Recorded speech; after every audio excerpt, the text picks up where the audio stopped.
Today it's our victim. Let's start it.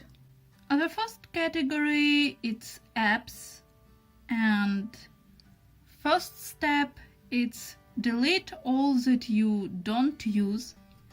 Next, hide apps that you don't need for everyday use. And my third rule, choose main apps for search, for to-do, for notes, and stick to it. Another category, it's contacts. Tricky category because all depends on your preferences. You can review it, and I hope you will save it digitally and with paper. If you want easy navigation, just delete all phone numbers that you don't need. If it's not an option and you need to know who's trying to call you, leave it like it is. But you never know where you lose your phone or your account. That means better have physical copy for emergency or safety purposes.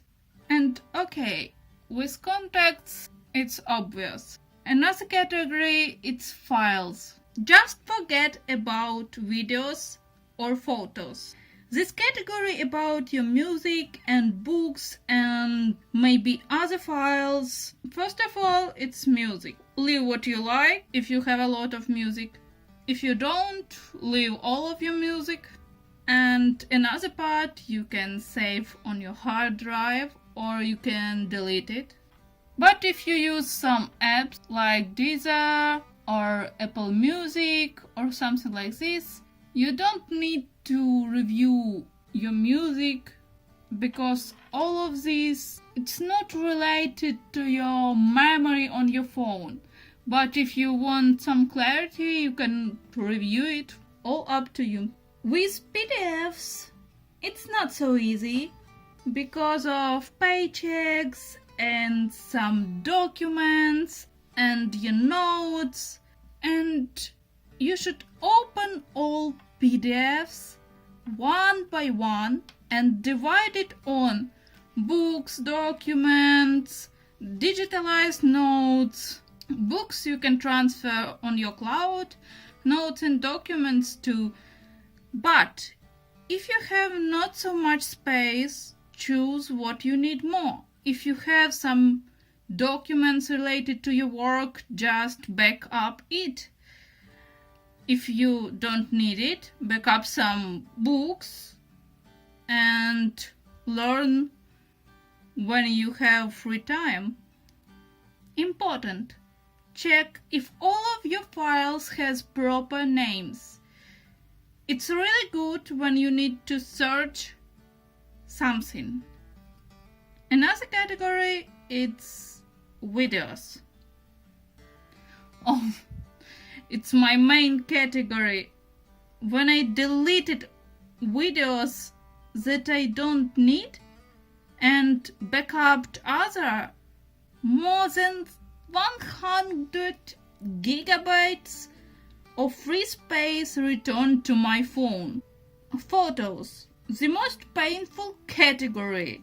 From my point of view, it's better to delete photos on your phone because you can do it everywhere.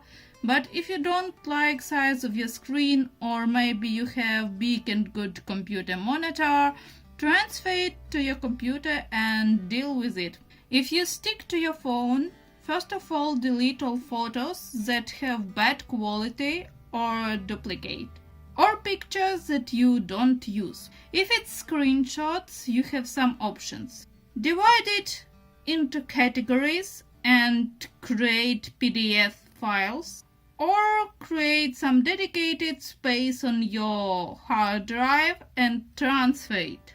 In any case, categorize it by adding hashtags, labels, and proper name these files or tags. If there we have some tasks or something that we should learn, transfer it into your calendar, to-do list, notes, or in your bullet journal. If you have visual stuff like design of something or of nails, rooms, and other stuff, you can create visual board.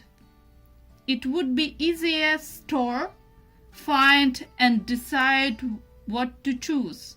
About your phone, you shouldn't neglect of decluttering your phone because you use it every single day.